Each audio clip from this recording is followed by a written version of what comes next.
ಕಣ್ಣುಗಳನ್ನೇ ನಂಬಲಾಗದಂತ ಸ್ಥಿತಿ ನಾನು ಬಂದುಬಿಟ್ಟೆ ಮಾಲಿನಿ. ಇದು ಸತ್ಯ. ಸತ್ಯವೇ ಹೌದಾದ್ರೆ ಯಾಕೆ ಹೀಗೆ ಅಂದ್ರೆ ಮೊನ್ನೆ ದಿವಸ ಇದೇ ಮದನ ಚಂದ್ರ ನಿನ್ನ ಸೀರೆ ಸೆರಗಿಗೆ ಕೈಕಿ ಅಣಿಯುತ್ತ ಕಾಲಕ್ಕೆ ನಾನಾಗ ತನಕ ಬಂದು ನಿನ್ನ ಮಾನವನ ಪ್ರಾಣವನ್ನ ಕಾಯ್ದವನಿದ್ದೇನೆ. ಗೊತ್ತುಂಟು. ಮರೆತು ಬಿಟ್ಟೆ ಅದನ್ನ. ಆ ಹೊತ್ತಿಗೆ ನೀನಾಡುತ್ತ ಮಾತೇನು, ನನಗೆ ನನ್ನವರು ಯಾರು ಇಲ್ಲ, ಒಬ್ಬ ಗಂಡನಾಗಿ ಬಂದದಿದ್ರೆ ನನ್ನ ಜೀವನಕ್ಕೆ ಆಧಾರವಾಗ್ತಾ ಇತ್ತು ಎನ್ನುವ ಹಾಗೆ ಹೇಳಿದ್ದೆ. ನೀನು ಆಡುವ ಮಾತನ್ನ ಕೇಳಿ ನಿನ್ನ ಕುಲಗೋತ್ರವನ್ನ ಕೇಳುವುದಕ್ಕೂ ಹೋಗದೆ ಔದಾರ್ಯ ಪೂರ್ವಕವಾಗಿ ನಾನೇ ಮದುವೆ ಆಗ್ತೇನೆ ಎಂಬ ಹಾಗೆ ಭರವಸೆ ಮಾತನ್ನು ಕೊಟ್ಟವ. ಹೋಗುವ ಕಾಲಕ್ಕೆ ಮದುವೆಗೆ ಬೇಕಾದಂತ ಎಲ್ಲ ಸಿದ್ಧತೆ ಮಾಡಿಕೊಂಡು ಬರ್ತೇನೆ ಎಂದು ಹೋದಂತ ನೀನು ಇವತ್ತು ಅದೇ ದುಷ್ಟನನ್ನ ಮದುವೆಯಾಗಿ ಬರ್ತಾ ಇದ್ದೀಯಲ್ಲ. ಯಾಕಿ ಮೋಸ, ಯಾಕಿ ವಂಚನೆ? ಮದನ, ನಾವು ಮಾಡ್ತಿರೋದು ಮೋಸವೇ. ಹೌದು, ನಾನು ಮಾಡಿದ್ದು ಮೋಸವೇ. ಯಾಕೆ ಮೋಸ? ಮೋಸ ಮಾಡಿದ್ದು ನನ್ನ ತಪ್ಪಲ್ಲ, ಮೋಸ ಹೋದದ್ದು ನಿನ್ನ ತಪ್ಪಂತ ಹೇಳು. ಹೇಗಾಗ್ತದೆ? ಈ ಪ್ರಪಂಚದಲ್ಲಿ ಎಲ್ಲಿವರೆಗೆ ಮೋಸ ಹೋಗುವರು ಇರ್ತಾರೋ ಅಲ್ಲಿವರೆಗೆ ನಮ್ಮ ಹಾಗೆ ಮೋಸ ಮಾಡುವರು ಇದ್ದೇ ಇರ್ತಾರೆ. ಅಂದ್ರೆ ಈ ಪುರಾಣವೇ ಆಗಿರ್ಲಿ, ಇತಿಹಾಸವೇ ಆಗಿರ್ಲಿ, ಚರಿತ್ರೆಯೇ ಆಗಿರ್ಲಿ, ಇದು ನಡೆದಿದ್ದು ಮೋಸದಿಂದಲೇ ಅಂತ ಹೇಳ್ಬೇಕು. ನೀನು ಆಲೋಚನೆ ಮಾಡು. ಈ ಕೀಟವನ್ನು ತಿಂದು ಕಪ್ಪೆಯನ್ನು ತಿಂದು ಹಾವನ್ನು ತಿಂದು ಬದುಕುವಂತ ಗಿಡುಗನನ್ನೇ ಹಿಡಿಯುವುದಕ್ಕಾಗಿ ಹೊಂಚು ಹಾಕಿದ ಬೇಟೆಗಾರರು ನಾವು ಬಯಸಿರುವಂತ ಬಲೆಗೆ ಬಿದ್ದಂತ ನೀನಿದ್ಯಾ. ನಿನ್ನಲ್ಲಿ ನಾನೇನು ಕೇಳಲಿಲ್ಲ ಮದುವೆ ಆಗಲಿ ಎನ್ನುವುದಾಗಿ ನಾನು ಕೇಳಿದ್ದೇನಾ? ನೀನಾಗಿ ಔದಾರ್ಯದಿಂದ ಮದುವೆ ಆಗ್ತೇನೆ ಎನ್ನುವುದಾಗಿ ಹೇಳಿದಾಗ ಆ ರೀತಿಯಿಂದಾಗಿ ಒಪ್ಪಿಕೊಳ್ಳೋದು ಬಿಟ್ಟರು ಮತ್ತಿನ್ನೇನು ಅಲ್ಲ. ಮತ್ತೆ ಪ್ರೀತಿ ಎನ್ನುವುದಾಗಿ ಆಡ್ತಾ ಇದೆಯಲ್ಲ. ಪ್ರೀತಿ ಅಂತ ಹೇಳಿದ್ರೆ ಒಬ್ಬನ ರೂಪಕ್ಕೆ, ಮತ್ತೊಬ್ಬನ ಶೌರ್ಯಕ್ಕೆ, ಇನ್ನೊಬ್ಬನ ಹಣಕ್ಕೆ ಪ್ರೀತಿ ಹುಟ್ಟಿಕೊಳ್ಳುವುದಿಲ್ಲ. ಅಮೂರ್ತ ರೂಪ ಮತ್ತು ಪ್ರೀತಿ ಅಂತ ಹೇಳಿದ್ರೆ ಎದೆ ಗೌವರ್ಧಗಳಿಗೆ ಹುಟ್ಟಿ ಭಾವನೆಗಳಿಗೆ ಮೂರ್ತ ಸ್ವರೂಪವನ್ನು ಹೆಣ್ಣಾದವಳು ಕೊಟ್ಟಳ, ಮುಗಿದು ಹೋಯ್ತು. ಅವ ಎಂತವನೇ ಆದ್ರಿದ್ರೆ ಅವಳಿಗೆ ಸರ್ವಸ್ವ. ಅಂದ್ರೆ ನನ್ನ ಸರ್ವಸ್ವ ಮದನ ಚಂದ್ರನಿದ್ದಾನೆ. ನಾವಿರೋರು ಮದುವೆ ಆಗಿದ್ದೇವೆ. ನಿನಗೂ ನನಗೂ ಯಾವ ಸಂಬಂಧ ಇಲ್ಲ. ತಪ್ಪು ಮಾಡಿಬಿಟ್ಟನಪ್ಪ ನಾನು. ಆವತ್ತು ನೀವೇ ಒಂದು ಮಾತನ್ನು ಹೇಳಿದ್ರಿ, ಮಗನೇ ಈ ಮದುವೆ ನನಗೆ ಇಷ್ಟ ಇಲ್ಲ, ಆ ಹೆಣ್ಣು ಯಾರೊತ್ತೂ ನಮಗೆ ಗೊತ್ತಿಲ್ಲ ಎಂದು. ನಿಜ. ಆದ್ರೆ ನಾನೇ ಹಠವನ್ನು ಮುಂದುವರಿಸಿ ಈ ಮದುವೆ ನಡೀಲೇಬೇಕು ಅಂತ ಕೇಳಿಕೊಂಡೆ. ನನ್ನ ಹಠ ಮಾರಿತನವೇ ನನ್ನ ಬದುಕಿನ ಅಧಪತನಕ್ಕೆ ಕಾರಣವಾಯ್ತಪ್ಪ. ಇವತ್ತು ನನ್ನ ಮದುವೆ ವಿಷಯದಲ್ಲಿ ನಾನೇ ಇವತ್ತು ಸ್ವಾತ ಬಿಟ್ಟನಪ್ಪ.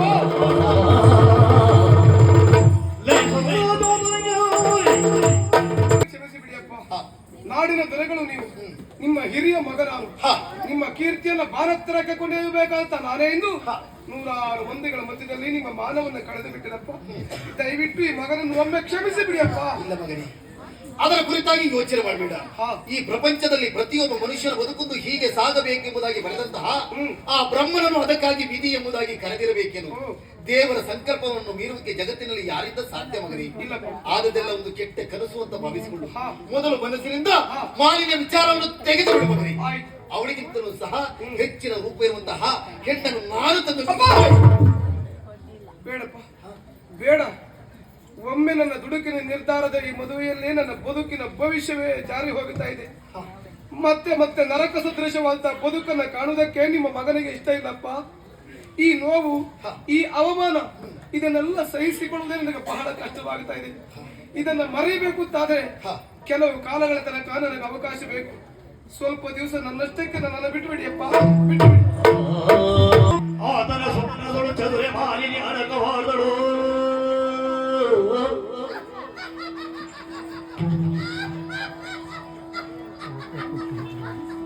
ಓಷಿಯ ಸ್ವಪ್ನದಳು ಚದುರೆ ಮಾಲಿನಿ ಅಡಕವಾದಳು. ಮದನನೊಳಗೂಡಿ ರಸಿಕನ ಬಾಬಾ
ಮಧ್ಯರಾತ್ರಿ ಹೊತ್ತು ನಾನು ಮಲಗಿರುವಂತ ನನ್ನ ಕೋಣೆಯ ಒಳಗಡೆಯಲ್ಲಿ ಮಾವಿನ ಹಾಗೂ ಮೊದಲ ಚಂದ್ರ ಹೇಗೆ ಬಂದರು? ಹೇಗೆ ಬರುವುದಕ್ಕೆ ಸಾಧ್ಯ? ಕಟ್ಟೆಚ್ಚರದ ಕಾವಲು ನನ್ನ ಕೋಣೆಯ ಸುತ್ತ ಇರುವಂತಹ ಕಾಲಕ್ಕೆ ಮತ್ತೊಬ್ಬರ ಪ್ರವೇಶ ಹೇಗಾಗುವುದಕ್ಕೆ ಸಾಧ್ಯ? ಹಾಗಾದ್ರೆ ಏನಿದೆ? ಮಲಗುವಂತ ಕಾಲಕ್ಕೆ ಅವರದ್ದೇ ಯೋಚನೆಯಲ್ಲಿ ಮಲಗಿಕೊಂಡವರಾರು. ಅದೇ ನನಗೀಗ ಭ್ರಮೆಯಾಗಿ ಕಾಡ್ತಾ ಇದೆಯೇ? ಹೌದು, ಇದು ನಿಜವಲ್ಲ, ಇದು ನನ್ನದು ಭ್ರಮೆ. ಯಾರು ಇಲ್ಲ.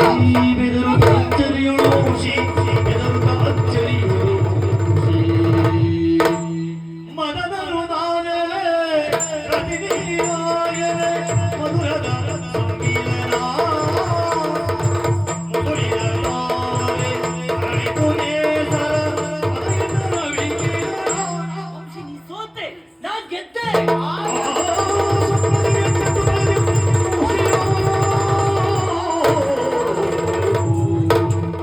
ಮಲಗಲಾರದೆ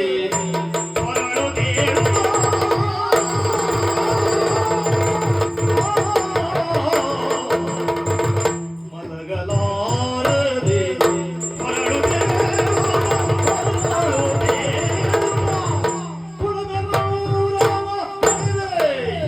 ಗೌರವ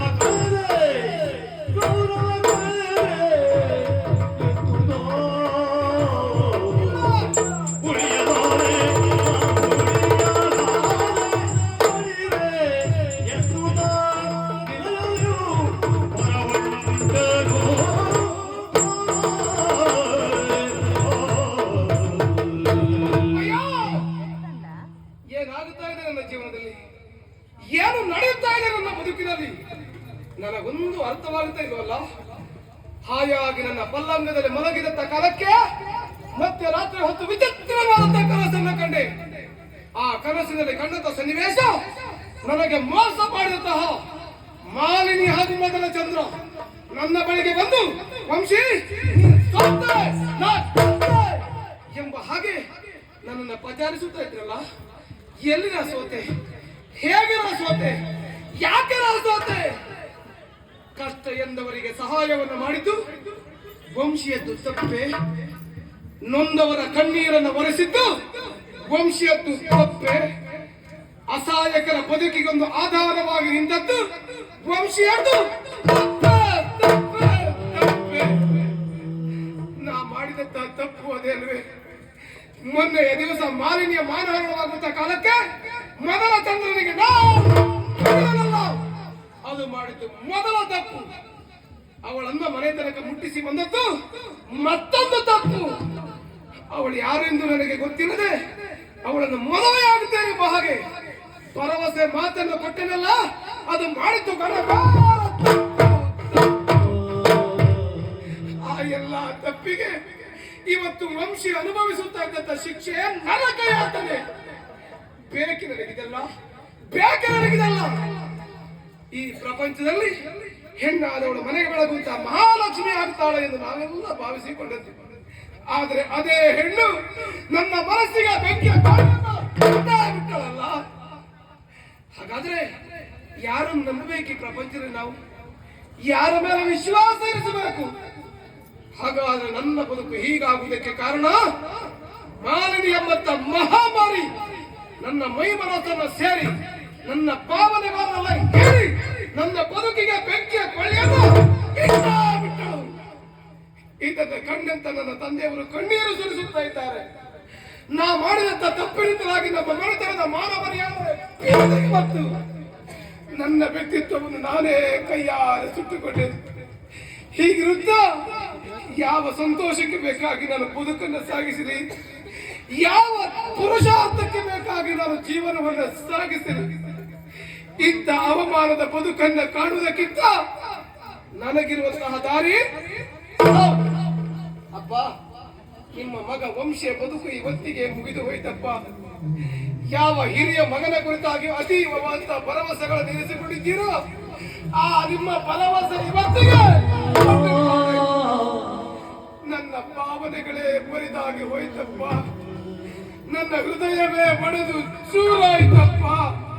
ನನ್ನ ಬದುಕು ಇವತ್ತಿಗೆ ಮುಗಿದು ಹೋಯ್ತಪ್ಪ. ಮನವೆಂಬ ಭೂಮಿ ಬರಡಾಯಿತು.